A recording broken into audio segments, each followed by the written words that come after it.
मोनसे सोलायनायनि मोनसे रेलि लादों आरो बे रेलिनि गेजेरजों मोनसे जोङो बिटिआर ओनसोलनि रायजो राजाफोरनो मेसेज होनो नागिरदों दिनै जि रेलि जागोन बेवहायनो स्पष्ट जागोन जे तामुलपुर साब डिभिजननि मोनबा जि समष्टि दङ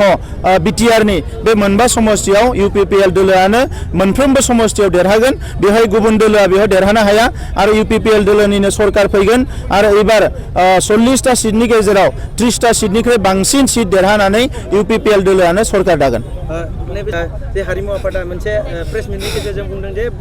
हारिमुआव गोबां दुर्नीति जादों होननानै बेनि सायाव नोंथाङा हारिमुआव गोबां दुर्नीति जादों हारिमुनि सिनेमा बानायनाय बायदिसिना फैसाफोरखौ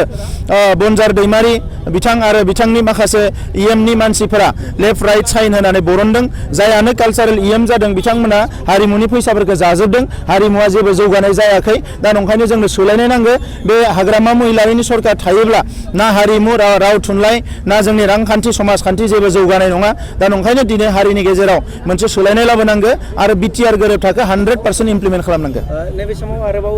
बिश्वजित दैमारि आरो इमानुएल बिथांमोना जे बिजेपिआव जुगदान जाबाय बेयाव माबाफोर प्रभाब गोलैगोन नामा?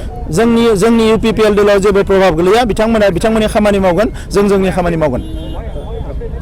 दिनै नंगौ दिनै जोङो तामुलपुर साब डिभिजननि मोनबा समस्तिनिफ्राय मोनसे समस्तिनिफ्राय 1000 बाइक फैदों आरो दिनैनि बे बाइक रेलिनि गेजेरजोंनो जोङो मोनसे माने तामुलपुर साब डिभिजननि मोनबा समस्तिखौ गिदिंनाय जागोन आरो बे गिदिंनायनि गेजेरजों जोङो मोनफ्रोमबो समस्तियाव टाच खालामलांगोन आरो गासैबो रायजो राजाफोरखौ नैबे बाइक रेलिनि गेजेरजों मोनसे फैबाय थानाय 7 तारिखआव जितु इलेक्सन जागोन बे इलेक्सनखौहाय माने मोजां भाबै जों सालायलांनो हागोन आरो बेजों लोगोसेनो जोङो नुहैबाय जोंनि मोनबा समस्तियावबो जोङो देरहानायनि मोनसे माबाया दिनैनि माबायाव तारिखआवहाय स्पष्ट जागोन होनना आं बुङो। थांनाय 23 तारिखआवहाय इमानुएल मुसाहारि आरो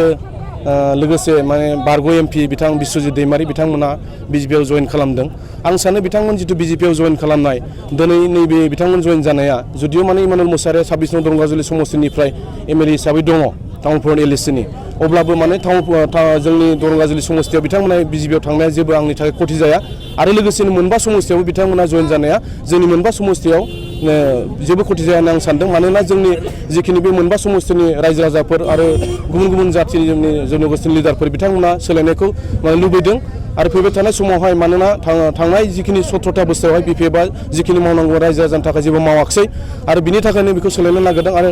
थांनाय जानुवारिनि 27 तारिखआव जितु बिटिआर सुक्ति जानाय बे सुक्तिखौ इमप्लिमेन्ट खालामनायनि नांगौनि थाखाय जोंनि बिथां प्रमद बर'नि दैदेननाय इउपिपिएल हान्जाखौनो रायजो राजाया बासिनानै लादों होननानै आं सानो।